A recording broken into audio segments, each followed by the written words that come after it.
अधिगम के प्रकार, तीन प्रकार होते हैं अधिगम के, ठीक है। कौन कौन सा प्रकार?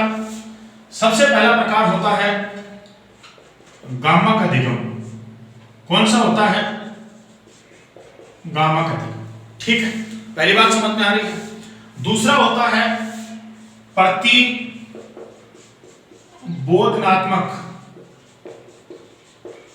और तीसरा जो प्रकार होता है वो होता है संकल्पनात्मक, ठीक है। तीन प्रकार बताए। पहला कौन सा है? गामक अधिगम। गामक का मतलब शारीरिक होता है, ठीक है, गामक। दूसरा होता है प्रतिबोधनात्मक और तीसरा होता है संकल्पनात्मक। तीनों बातें समझ में आ रही है आपको, ठीक है। सबसे पहली बात को देखिए, पहला है गामक अधिगम, यानी कि शारीरिक। देखिए, इस प्रकार का जो अधिगम होता है वो बालक जो है वो अनुकरण विधि से सीखता है। किससे सीखता है? अनुकरण विधि से। और कौन सी अवस्था के अंदर सीखता है? शेषवावस्था। किसमें सीखता है? शेषवावस्था।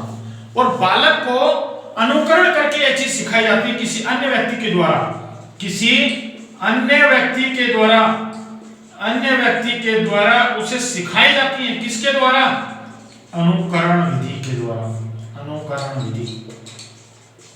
बात को समझिए, यही नहीं छोड़ेंगे, बात को समझाएंगे, आपको ढंग से समझाएंगे।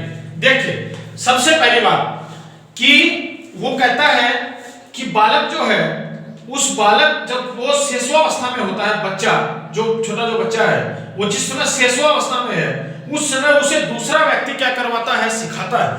और उसे कैसे सिखाता है? जैसे छोटा बच्चा है, बिल्कुल बहुत छोटा बच्चा है, आपने उसको बोलना शुरू किया, अभी बोलना शुरू किया उस बच्चे ने, धीरे धीरे एक शब्द बोलना शुरू कर रहा है।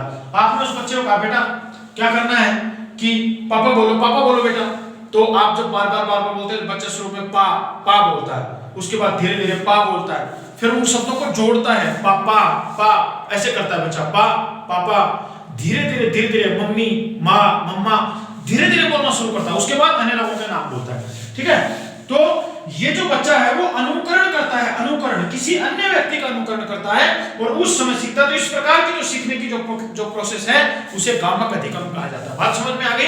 गामक अधिगम किसे कहते हैं? कि शेषवावस्था में बालक जब अनुकरण विधि के द्वारा किसी अन्य व्यक्ति से सीखता है तो यह गामक अधिगम कहलाता है। बात समझ में आ रही है? छोटा सा प्रश्न पूछ लेगा कि गामक अधिगम निम्नलिखित में से कौन सी अवस्था में होता है? याद रखना, शेषवावस्था। कौन सी विधि से? अनुकरण विधि से, ठीक है। प्रतिबोधनात्मक, शब्द को तोड़िए, खुद ही जवाब दे रहा है। शब्द क्या है? शब्द कहता है प्रतिबोधनात्मक, यानी प्रतिबोधनात्मक, बोध के प्रति, ठीक है। अब जब बोध होगा, यानी ये जो सिचुएशन है ये होती है बाल्यावस्था में। कब होती है? बाल्यावस्था में। और ये जो बाल्यावस्था होती है, इस बाल्यावस्था में बच्चे का जो मस्तिष्क होता है, उस मस्तिष्क में उस बालक को क्या करता है कि बोध होता है। और बोध कैसे होता है कि वो प्रयत्न करता है किसी चीज को सीखने का। जैसे आप बच्चे को बाजार में लेकर के गए, ठीक है, बच्चा जब बालक अवस्था में है उसको आप बाजार में लेकर के गए, तो बालक जाते देखेगा कि उसने ऊंट को देखा, पहली बार देखा इतना बड़ा जानवर को, आपसे पूछेगा मामा, पापा ये क्या है? आप उसे बोलेंगे बेटा ये ऊंट है। ऊंट क्या है मामा? ऊंट है। अब उसके बाद बच्चा क्या करता है कि बार बार उसके दिमाग में चलता रहता है इतना बड़ा जानवर ऊंट, इतने बड़े जानवर का नाम ऊंट, इतने बड़े जानवर का नाम ऊंट। अचानक से हाथी दिखाई दिया, उसने पूछा मम्मा ये क्या है? आपने बोला बेटा ये हाथी है। तो बच्चा क्या कर रहा है? उसे याद करने का प्रयत्न कर रहा है। क्या कर रहा है? प्रयत्न। लेकिन प्रयत्न करने के बाद बच्चा क्या हो रहा है? भूल रहा है। क्या हो गया? उसको भूल गया। तो अब बच्चा कौन सी विधि से सीख रहा है? प्रयत्न और भूल विधि से। प्रयत्न और भूल विधि से बच्चा सीख रहा है। उसके दिमाग में, उसके बालक के दिमाग के अंदर एक बिंब बन रहा है, बिंब। और जब उस बालक के दिमाग में एक बिंब बनता है तो उस बिंब से उसे बोध होता है, और जब उसे बोध होता है तो उसी से बालक सीख जाता है। इस प्रकार का सीखना प्रतिबोधात्मक अधिगम कहलाता है। समझ में आ रही है आपको बात? क्या बोला? प्रतिबोधनात्मक अधिगम की वह प्रकार है जिसमें बालक के मस्तिष्क में किसी वस्तु को देखने पर एक बिंब बनता है और उससे बालक किसी से पूछता है और उसको उसे बोध होता है और प्रयत्न और भूल विधि के द्वारा वह बालक सीखता है। इस प्रकार का अधिगम प्रतिबोधनात्मक अधिगम कहलाता है। आपके समझ में आ रही है मेरी बात? में आपको क्या बताया? आ रही है आपके समझ में? अगली बात देखिए, संकल्पनात्मक। देखिए संकल्पनात्मक तोड़ दीजिए, यहीं से तोड़िए इस शब्द को, संकल्पना यहीं से तोड़िए। यहां बालक को क्या हो रही है? संकल्पना हो रही है। और जब बालक की संकल्पना होती है तो उसके मस्तिष्क में, उस बालक के मस्तिष्क में स्वयं ही कल्पना का निर्माण होता है। और जब कल्पना का निर्माण होता है तो बालक पढ़ता है, और जब बालक पढ़ता है तो उस बालक को सूझ होती है, सूझ। और जब सूझ बालक को होती है तो सूझ होने पर वह बालक सीखता है। और इस प्रकार की अवस्था बाल्यावस्था के बाद यानी कि किशोरावस्था में होती है। किसमें होती है? किशोरावस्था में। यानी कि संकल्पनात्मक जो आपका अधिगम का प्रकार है, इसमें बालक किशोरावस्था में होता है। और किशोरावस्था में इस प्रकार का अधिगम बच्चे में आता है जब उसके मस्तिष्क में इस तरह की चीजें आती हैं, वो पढ़ता है और तथ्यात्मक जानकारी पढ़ता है। तथ्यात्मक, यहां वो कॉन्सेप्ट की बात करता है। बच्चा जो है उसके मस्तिष्क में कॉन्सेप्ट आता है। ठीक है, क्या आता है? कॉन्सेप्ट। और वहां वो जो बालक है, वो बालक जो है वो किसी चीज को पढ़ता है, उसके दिमाग में कल्पना आती है, उसे सूझ होती है, और उसके बाद बालक क्या करता है? सीख जाता है। ये थे अधिगम के 3 प्रकार, याद रखना है। ये थे अधिगम के 3 प्रकार। पहला गामक अधिगम, दूसरा प्रतिबोधनात्मक और तीसरा संकल्पनात्मक। तीनों आपको याद हैं, बिल्कुल कोई चिंता फिक्र नहीं करनी है, मैंने बहुत आसानी से आपको बता दिया है। इसके बाद अब हम आगे बढ़ते हैं और आगे हम देखेंगे अधिगम की विशेषताएं। क्या देखेंगे? अधिगम की विशेषताएं। देखिए भाई, अधिगम की विशेषताएं, ध्यान रहे आप एग्जाम नगर पर साइकोलॉजी पढ़ रहे हैं और अपने दोस्तों को इस वीडियो खत्म होने के बाद अवश्य भेजें। इसमें आप मेरी मदद करें। अब देखिए अधिगम की विशेषताएं।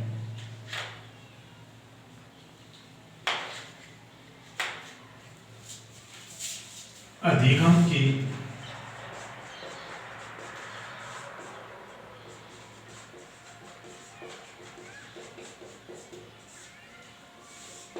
विशेषताएं देखिए, अधिगम की विशेषताओं को देखिए।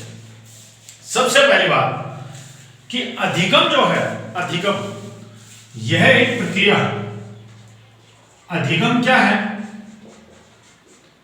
अधिगम एक प्रक्रिया है। कैसी प्रक्रिया है मित्रों? अधिगम विकास की एक प्रक्रिया है, डेवलपमेंट हो रहा है। आप छोटा बच्चा था, वहां से उसने सीखना शुरू किया, धीरे धीरे उसका विकास होता जा रहा है। तो ये क्या है? अधिगम एक विकास की प्रक्रिया है। किसकी प्रक्रिया है? विकास की प्रक्रिया। बहुत छोटा सा प्रश्न है, अधिगम एक प्रक्रिया है, विकास की प्रक्रिया। समझ में आ रहा है? दूसरी बात, अधिगम से ही सर्वांगीण विकास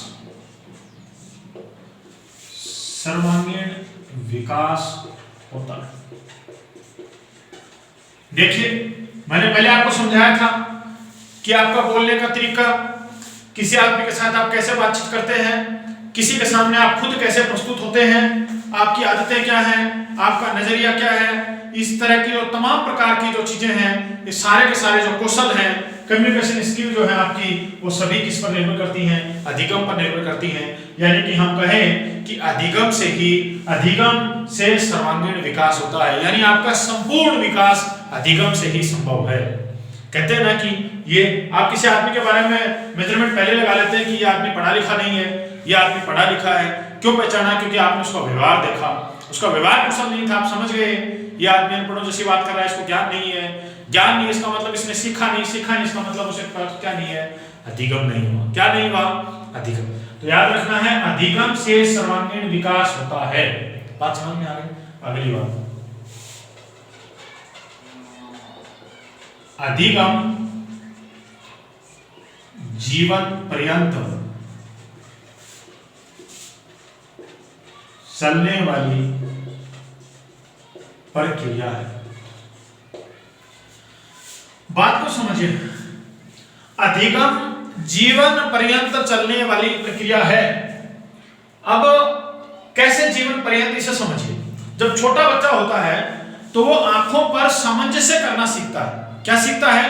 आंखों पर सामंजस्य करना सीखता है।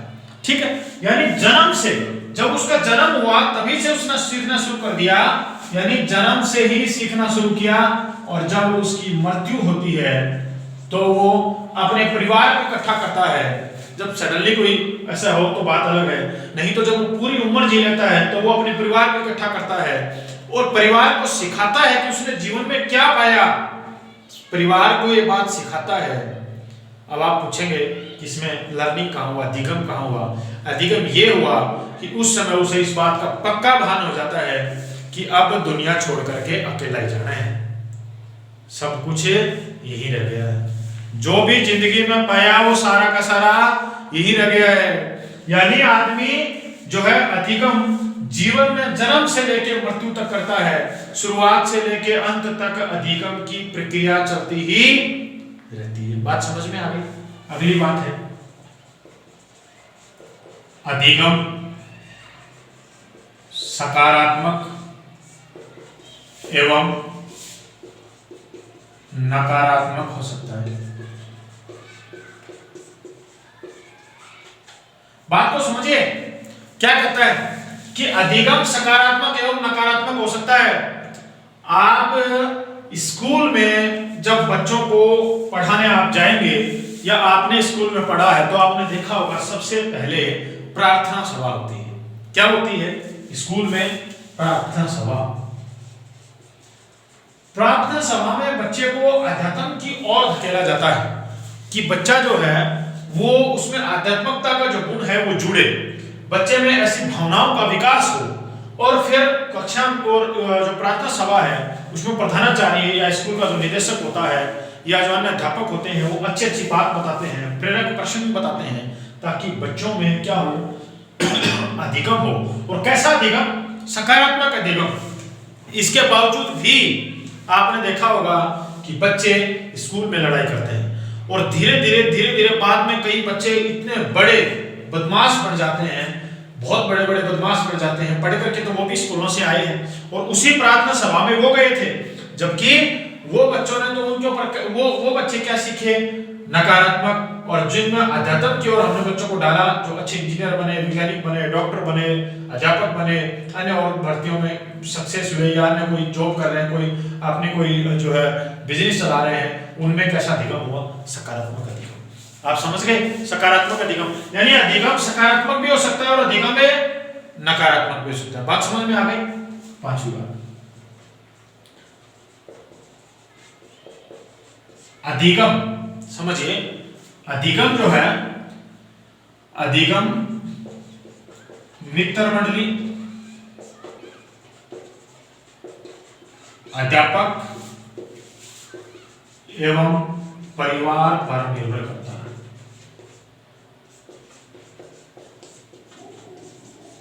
बात को समझिए, कोई बालक है, वो बालक बदमाश बन गया। हमने बोला कैसा बन गया? बदमाश, क्योंकि नकारात्मक अधिगम हुआ। अब उसमें अध्यापक ने तो उसे नकारात्मकता की तरफ नहीं डाला। यही कोशिश होती है अध्यापक की कि वो किसी बालक को एक अच्छा इंसान बनाए, महान इंसान बनाए, तो उसने डाला। परिवार में नहीं चाहता, लेकिन वह मित्र मंडली में किसी ऐसे मित्र के संपर्क में आ जाता है कि जो धीरे धीरे उसे गलत आत्मों की तरफ ढालता जाता है, गलत अधिगम करवाता जाता है, नकारात्मक अधिगम करवाता जाता है। और एक दिन वह बालक जो है बड़ा होकर बड़ा अपराधी बन जाता है, अपराध के अंदर चला जाता है। तो आपको ध्यान रखना है कि अधिगम में इन लोगों का बहुत बड़ा रोल होता है। आपने सुना होगा ना कि आपकी सफलता के पीछे किसका राज है? आपने सुना है किसी व्यक्ति कहते हुए मेरी सफलता के पीछे प्रधानमंत्री नरेंद्र मोदी का हाथ है? सुना है आपने? किसी ने कहा है ऐसा? कोई नहीं कहता। क्या कहेंगे? मेरे माता पिता। सबसे पहले प्रत्येक सफल व्यक्ति के आप स्टेटमेंट को, बायोग्राफी को पढ़िए, वो कहता है कि मेरी सफलता के पीछे मेरे माँ बाप, यहां से शुरू करता है। उसके बाद वो क्या कहेगा कि या तो मेरे परिवार का नाम लेगा, या माँ बाप के बाद वो अध्यापक का नाम लेगा, अध्यापक के बाद मित्र मंडली का नाम लेता। आपने किसी को नहीं सुना होगा। कोई सफल महान व्यक्ति जो है ये कहता हुआ नहीं मिलेगा आपको कि मुझे तो मेरी मित्र मंडली ने सफल बना दिया। कोई नहीं कहेगा। गलत आदतों में पक्की मिलेगी मित्र मंडली। ठीक है, ऐसा सदैव ही संभव नहीं होता है कि मित्र मंडली जो है वो किसी व्यक्ति को बर्बाद कर दे, नकारात्मकता की तरफ ढाल दें। ये अक्सर देखा जाता है। अक्सर प्रत्येक व्यक्ति अपनी सफलता में इन्हीं में से किसी का नाम लेगा, इनके अलावा किसी का नाम नहीं लेता है। बात समझ में आ रही है आपके? अगली बात, अधिगम, ये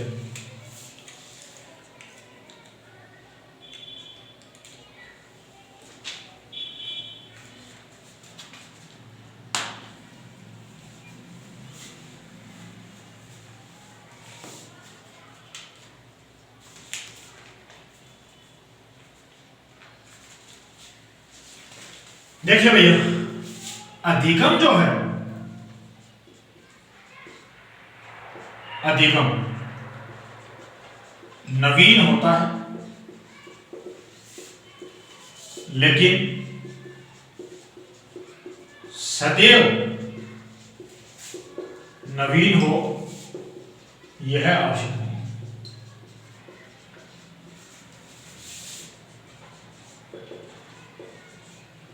बात को समझिए कि आपको प्रार्थना सभा में अच्छी बात बताई गई, तो उनसे आपने सीखा, उससे आपको क्या हुआ? अधिगम हो गया। क्या हो गया? अधिगम। लेकिन अगर कभी दोबारा आपको ऐसी बात बताई गई, तो ऐसी बात जब आपको बताई गई तो अधिगम, उससे जो अधिगम होना था वो आपको हो चुका है, यानी अब अधिगम हुआ है, आपको दोबारा भी अधिगम हुआ है, आपने दोबारा उस बात को सीखा है, लेकिन आज यह नवीन नहीं है। आज यह नवीन नहीं, क्योंकि अधिगम तो पहले हो चुका ना, अधिगम पहले ही हो चुका, इसलिए यह क्या नहीं है? नवीन नहीं है। ठीक है।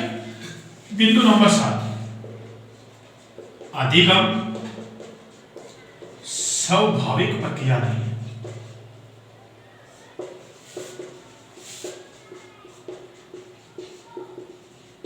क्यों नहीं है? आंसर देके देखिए, खुद से एक बार सवाल कीजिए कि अधिगम स्वाभाविक प्रक्रिया नहीं है, क्यों? आंसर दीजिए। अगर आपने इसका आंसर दे दिया तो आपकी बहुत आसानी से बात समझ में आ गई है। मैं आपको विश्वास के साथ कहता हूं आप अधिगम समझ गए हैं, काफी हद तक समझ गए हैं। आंसर दीजिए, अपने आप से सवाल कीजिए, अधिगम स्वाभाविक प्रक्रिया नहीं है। देखिए मैं बताता हूं कैसे नहीं। स्वाभाविक सत्य ही होने वाली ऐसी प्रक्रिया नहीं है। क्यों? क्योंकि अधिगम में आपको प्रशिक्षण लेना पड़ता है, उसके बाद आपको अभ्यास करना पड़ता है। अधिगम में आपने प्रशिक्षण लिया, आपने अभ्यास किया, तभी आपको अनुभव हुआ, तब जाके अधिगम होता है। अधिगम स्वाभाविक प्रक्रिया नहीं है, अपने आप होने वाली प्रक्रिया नहीं है। ठीक है। अगली बात देखिए, अधिगम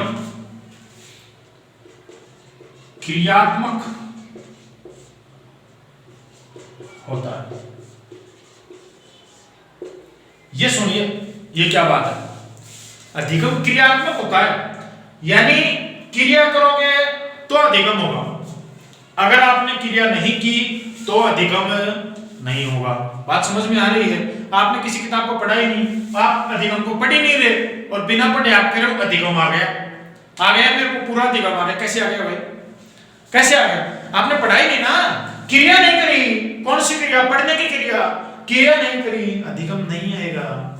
इसलिए दिमाग में सेट कर लो, पढ़ने से ही पढ़ाई आएगी, भागने से ही भाग पाओगे। निरंतर अभ्यास करोगे, क्रिया करोगे भागने की, तो तुम भाग पाओगे। अगर तुम बैठे बैठे सोचो मैं भाग रहा हूं 2 किलोमीटर भागा, क्या संभव नहीं। क्यों? क्योंकि आपने वहां पर क्या नहीं करी है? क्रिया नहीं करी है। क्या नहीं करी है आपने? वहां पे क्रिया नहीं करी है। बात आपके समझ में आ रही है? तो जब आप क्रिया करेंगे तो ही आपको क्या होगा? अधिगम होगा। क्या होगा? वहां पे आपको अधिगम होगा। इसलिए इस बात को आपको याद रखना है।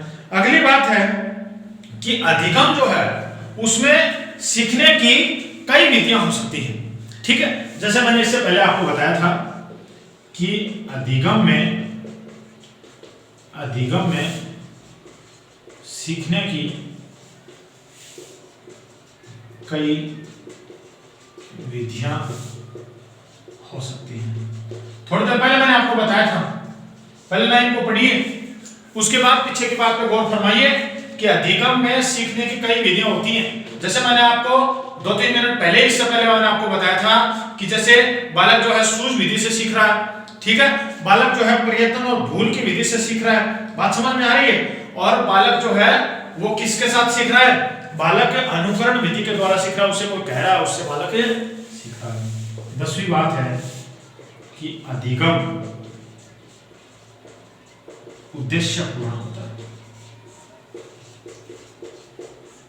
उद्देश्य है, आप एजुकेशनल साइकोलॉजी पढ़ रहे हैं, तुम्हारा उद्देश्य है क्या कि रिट की पात्रता परीक्षा तुम्हें पास करनी है, उसके बाद तुम्हें राजस्थान में सरकारी शिक्षक बन रहा है, ये तुम्हारा उद्देश्य है। बिना उद्देश्य के कोई भी अधिगम नहीं होता है। उद्देश्य होगा तो अधिगम होगा। बात समझ में आ रही है? बात समझ में आ रही है? अधिगम तभी होगा जब क्या होगा, उद्देश्य होगा। आप बात समझ में आ गई? आप कुछ कर रहे हैं, आप भाग रहे हैं, तो भागने का आपका क्या है, एक उद्देश्य है कि मुझे 10 किलोमीटर डेली भागना है, ये आपका क्या है, उद्देश्य, इसलिए आप रोजाना भाग रहे हैं। बात समझ में आ रही है? आप पढ़ रहे हैं, आपका उद्देश्य है मुझे सरकारी नौकरी प्राप्त करनी है, तो ये आपका क्या है, एक उद्देश्य है।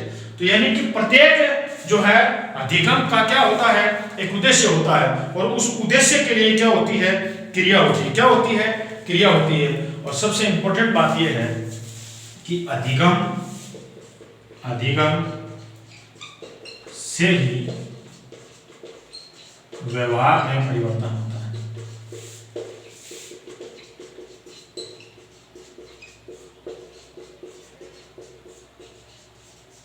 व्यवहार में, बात समझ में आ गई कि अधिगम से ही व्यवहार में परिवर्तन होता है। तो ये तो थी अधिगम की विशेषताएं। क्या थी?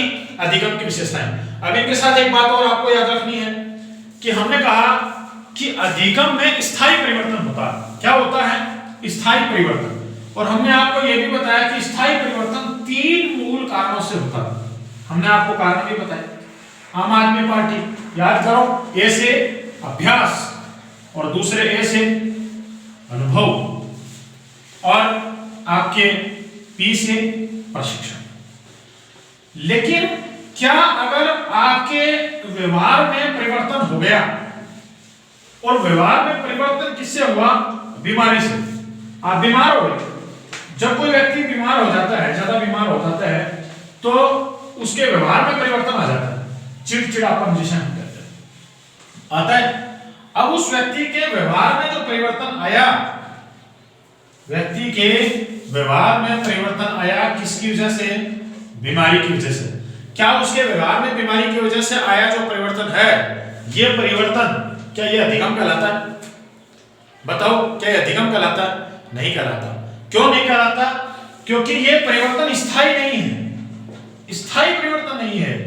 कुछ समय के बाद ये क्या हो जाएगा? परिवर्तित हो जाएगा। और बीमारी के कारण ऐसा परिवर्तन आया है। ठीक है, बीमारी के कारण आए। ठीक है, आपका जो जिसे हम कहें कि मादक पदार्थों का सेवन, मादक पदार्थों का सेवन, कोई व्यक्ति है, ठीक है, वो मादक पदार्थों का सेवन कर रहा है, नशा हो गया। नशा होने के बाद क्या होगा कि उसके व्यवहार में परिवर्तन हो गया। ये अधिगम नहीं है, ये कोई अधिगम नहीं है। और उसके लिए उसकी बॉडी जो है वो भी अपने आप को क्या कर लेती है, उसके लिए अनुकूल कर लेती है। धीरे धीरे उसकी आदत पड़ जाती है उसे।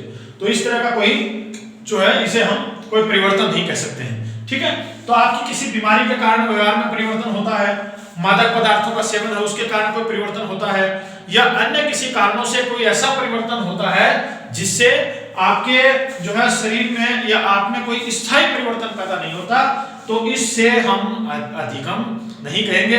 इसलिए आपको याद रखें, ऐसी जितनी प्रकार की चीजें हैं उनसे होने वाला परिवर्तन कभी भी अधिगम नहीं कहलाता है। ठीक है, इसके बाद हम बची हुई बातें करेंगे अगले वीडियो में। तब तक के लिए विदा लेते हैं। और आपने इस वीडियो को देखा, आपको अच्छा लगा, पसंद आया, अभी अपने दोस्तों के साथ शेयर कर दीजिए। अगर आप इस चैनल पर नए हैं तो अभी इसे सब्सक्राइब करना ना भूलें और बेल के आइकन पर क्लिक करें ताकि आपको अगला वीडियो बहुत जल्दी मिले, और अपने दोस्तों तक शेयर करें। आपने मुझे देखा, इसके लिए मैं आपका बहुत बहुत आभारी हूँ, और आपका आभार मैं नए वीडियो के साथ पूरा करूँगा। तब तक के लिए आप बने रहिए एग्जाम नगर के साथ। आपकी परीक्षाओं के लिए मेरी बहुत बहुत आपके साथ शुभकामनाएं। जय हिंद, जय भारत।